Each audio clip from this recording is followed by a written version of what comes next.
राजनांदगांव जिले में स्थित मनगटा वन चेतना केंद्र को साल 2015 से पर्यटन स्थल के रूप में विकसित करने की कोशिश की जा रही है, लेकिन विकास के इस मॉडल में वन्यजीवों की सेहत और सुरक्षा को पूरी तरह से नजरअंदाज कर दिया गया है। करीब 300 हिरण, 200 जंगली सुअर, 1 नीलगाय और सैकड़ों पक्षी इस चेतना केंद्र में विचरण करते हैं, लेकिन इनकी सेहत की जिम्मेदारी मानो भगवान भरोसे छोड़ दी गई है। 375 हेक्टेयर में फैले इस केंद्र में अब तक एक भी वेटनरी डॉक्टर की नियुक्ति नहीं की गई है। वन विभाग के पास खुद का पशु चिकित्सालय ढांचा नहीं है, जिससे वे पशुपालन विभाग के डॉक्टरों पर निर्भर है। गर्मी बढ़ने के साथ साथ वन्यजीवों की सेहत पर बुरा असर पड़ रहा है। हालांकि विभाग ने पानी की व्यवस्था अपने स्तर पर की है, लेकिन ये नाकाफी साबित हो रही है। कुछ महीने पहले 5 चीतल कोटरी को रेस्क्यू कर इस केंद्र में लाया गया था, लेकिन कुछ ही दिनों में एक कोटरी की मौत हो गई।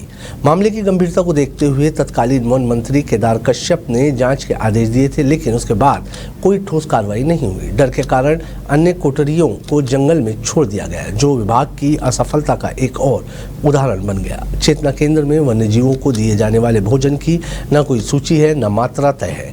अधिकारियों कर्मचारियों की मनमर्जी पर डाइट दी जा रही है, जो इनकी सेहत के लिए गंभीर खतरा बन सकता है। जहाँ एक ओर सरकार मनगटा को पर्यटन स्थल के रूप में विकसित कर रही है, वहीं वन्यजीवों की सुरक्षा और सेहत पर कोई गंभीर योजना नजर नहीं आती। प्रशासन अगर समय रहते नहीं जागा तो ये वन चेतना केंद्र एक सुंदर पार्क नहीं बल्कि वन्यजीवों की कब्रगाह बन सकता है।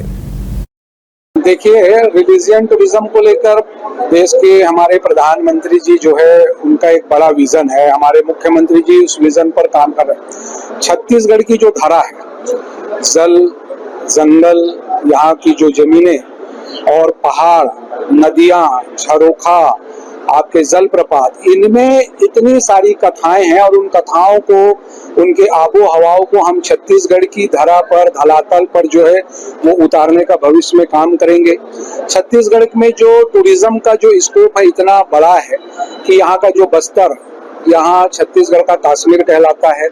अंबिकापुर जो है वो मेन पार्ट आप देख रहे हैं कि वहाँ पे लोग जो है हजारों लाखों की तादाद में पहुँचते हैं।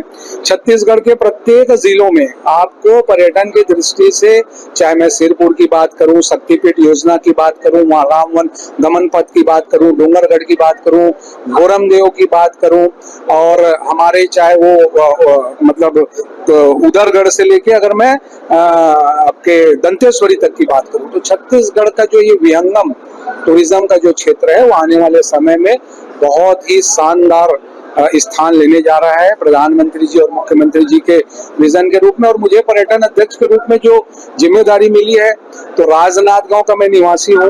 राजनांदगांव में भी अपार संभावना है टूरिज्म को लेकर।